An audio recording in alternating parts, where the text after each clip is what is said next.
So how much does it actually take to feel rich, right? Screw all the other YouTubers and thought leaders in the finance world looking at surveys of the average population, income percentiles, or looking at how the financial industry itself categorizes different net worth levels. This is all about status and comparison. What we're truly after is the feeling of abundance that comes from building wealth over time. At what point does that actually happen? As I was growing in my career for those initial 12 years or so, I was absolutely obsessed with making progress financially. I wanted to increase revenues, I wanted to optimize expenses, and save as much as possible. The problem for me was that as my income grew and grew, I would hit these different targets and milestones, and I still wouldn't feel like I had a noticeable difference in how I felt about my financial situation and the freedom I felt day to day. Every little breakthrough to some new height in my investment portfolio or in my income, every additional boost in revenue, none of them truly gave me that feeling of stress off that I had really been looking for. And so this is a video for past me to go back and just say, hey man,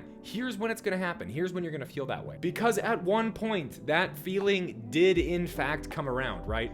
My goal with this video is to be practical and talk about my experience rather than talk about surveys or what someone else says. There's all these studies and ideas about how the pursuit of money is this constant chase where you're never really happy. And although there's some truth to that, there's a lot more nuance to all of this, okay? Looking back, there was in fact a distinct moment where I sat back and thought to myself, okay, here we go. This is what it feels like to feel abundant. However, it did take me like a painful 9 or 10 years to get there. So today, I'm gonna debunk the whole, money will always be an endless pursuit and you'll always want more and therefore there's no amount of more that's ever gonna make you happier. Because as much as there are grains of truth to all of that, it's also missing a key variable, which is this elimination of fight or flight responses that arise around our finances and our money from month to month or from year to year or even from day to day. From then on, yes, there's additional challenges, but we're going to discuss those later on. So how much money was it before I felt truly rich or abundant? And the problem with calculations like this, right, is that they always kind of depend. They're so dependent on what city do you live in and what are the cost of living expenses associated with living there. And it also depends on what your tastes are like, because the more expensive your tastes are,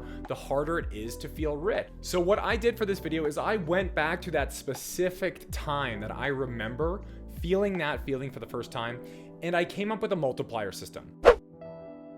So what multiple of certain common expenses that we all have did it take to feel this way? In other words, what divisor of my gross income did common expenses come out to where I felt this way for the first time? And here's what I found. Now, so for me, I felt this way when my gross income was 10 times my monthly housing expenses. It was 20 times my monthly food and grocery spend, and when it was 30 times my monthly car payment. The reason I feel like it's useful is because this multiplier effect can apply to everyone. It can apply no matter what city you live in, and it can apply depending on what your tastes are. You can feel rich on $100,000 a year if your rent is $833 a month, if your food and all your dining out only costs you $420 a month, and if your car payment is like $280 a month. And this makes so much sense to me because the more I've been involved in this industry and the more I've been involved working with people on their money, the feeling of rich has so much more to do with positive free cash flow and the quantity and level of that free cash flow than it does with the amount of gross income you have. And especially when you divide that quantity of free cash flow by your taste for the finer things, right? Like if you make $70,000 a year and you want to be popping Ace in Courchevel, you're not going to feel very rich. But if at $100,000 you're okay with the Honda Civic and not much travel, you can feel rich right away. So now what if you want to convert that into more of a median lifestyle where life doesn't suck that much? Well, let's imagine then that you're going to spend $2,500 a month on housing. You're going to spend $1,200 a month on good groceries and going out to eat every now and then at nice restaurants. And you might spend $800 a month on a car payment. And so in that case, you would need a $25,000 per month gross income on the housing. You would need a $24,000 a month income for the food, and you would need a $24,000 a month income for the car. So if you take the average of those, it's like $24,333. That is the amount that you need to feel rich given these multipliers on these common expenses. In other words, that's like $292,000. Now, let me frame it another way. One of the major things that happened for me where I finally felt this way was when I could cover all of the taxes and source deductions. I could cover all my living expenses, so taxes, living expenses. I could cover all of my travel, entertainment, and discretionary spend. So we have taxes, living expenses, fun spend.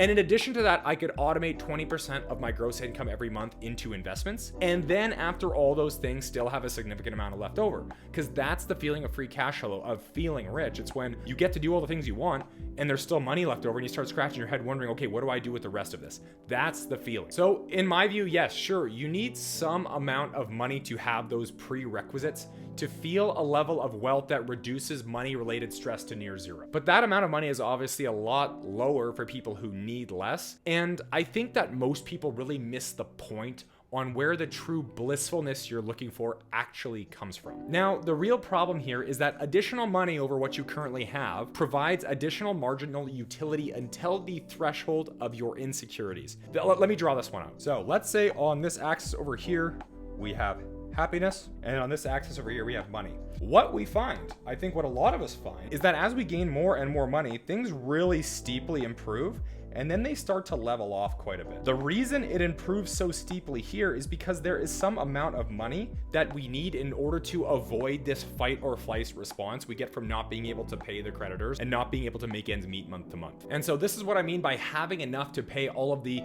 source deductions, right? Having enough to have some amount of fun and lifestyle spend that seems appropriate and still have enough left over to save for the future. Beyond this, I think that people start to make some serious mistakes, right? They feel that to get to some higher threshold of happiness, it only requires more money, right? And that's totally rational because getting to this point of happiness relatively quickly, simply by having more money, they then understandably and rationally believe that maybe even more money will then make them more happy. But as you can see, this levels off and eventually you hit what I call the threshold of insecurity.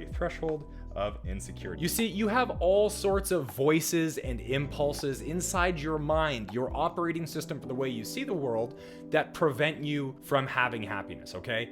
Maybe you're physically out of shape. So here I'll say fitness maybe, and maybe you're not meeting your standards for your body. Maybe you're mentally out of shape. Let's say your psyche, you're mentally unwell for whatever reason. Maybe you have psychological deficiencies that result in a loud internal critic or rumination about the past or anxiety towards the future. Maybe you have childhood traumas, right? Things you haven't sorted out from your past, things you'd rather not explore. Or maybe you have certain damages in your social life. We'll say social life.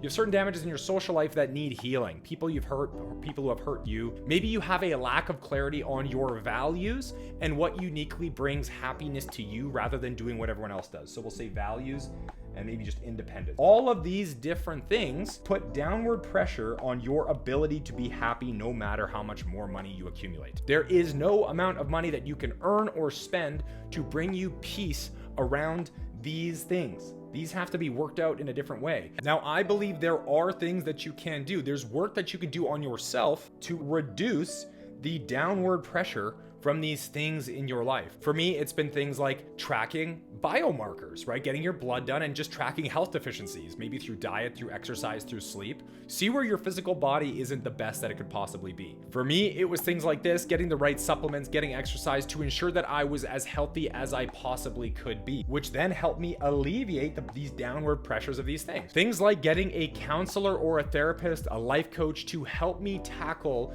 the internal critic in my mind and live from a place of gratitude, which allowed this threshold to then grow higher. And so what I'm saying here is that by making improvements to yourself that money can't buy, you alleviate the downward pressure and you allow yourself to raise this minimum, right? And so when you do those things and when you do that work and when you put in that effort, the amount of joy you can get out of your money, out of your life in general, even without making more money, goes straight up.